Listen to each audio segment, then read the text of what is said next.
Meaning of fingermark. Fingermark. Fingermark. Fingermark. Fingermark. Fingermark refers to the unique pattern of ridges and furrows on the surface of a person's fingertips.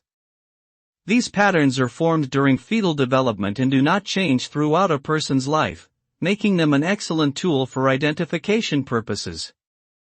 Fingerprints can be collected using various methods, including ink and digital scanners. They are often used in law enforcement investigations, immigration processes, and background checks.